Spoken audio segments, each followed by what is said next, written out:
How many people here have ever been to the beach? Okay, so everybody basically. Okay, so when you were at the beach, how many people saw a piece of trash or plastic lying around? Okay, so be honest.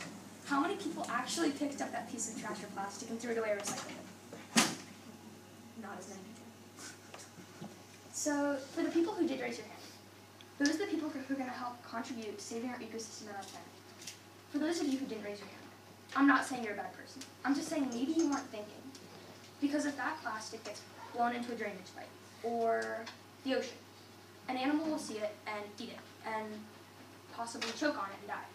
So honestly, what's 30 seconds of your life to an innocent animal's life? But that's just the tip of the iceberg. Problems with the ocean and ocean pollution, there are a ton. I chose 3 to talk about today, but there are many more. So for example, runoff. A good example of runoff would be nurdles. Nurdles are the tiny factory-made pellets that form the raw material for every plastic item we make. So Starbucks cups, Air Jordans, toothbrushes, beads, plastic bags, plastic bottles. They're everywhere. And even though nurdles is a fun word to say, they're not such a fun thing to deal with. Then there's road salt.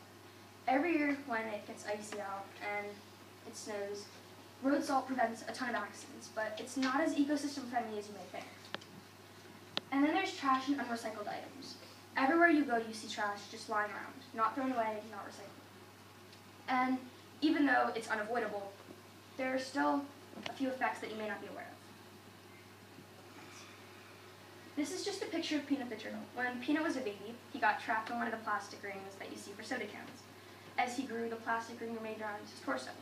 Peanut was lucky enough, so there was enough room inside his shell for his internal organs and his lungs, but other animals aren't as fortunate as Peanut was. The effects. So, as I said earlier, nurdles are the things that make up plastic items. So let's say you're making shoes over in China, and you're going to ship them over to the US. Usually what happens is nurdles get spilled out during the production process or during the shipping process. Once they get into the ocean, they are swept into currents, and they're kind of, I don't know, but they end up in other groups of nurdles, and a group of nurdles is known as a gyre. These gyres look like fish eggs to a fish. So the fish will eat them, and it will end up getting sick. Nurdles, because of their artificial makeup, are incapable of biodegrading, which means when they're in the fish's stomach, fish can ingest them, but it can never digest them. So the nurdles trick the fish into thinking it's full. So even though the fish is slowly starving, it doesn't realize it. So before that fish dies, another fish comes along and eats that one. So now there is nurdles in this fish. But then a bigger fish comes along and eats that one.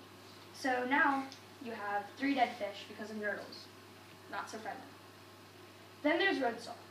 At the end of the winter when it starts to rain, the road salt gets washed into lakes and streams and rivers. The road salt is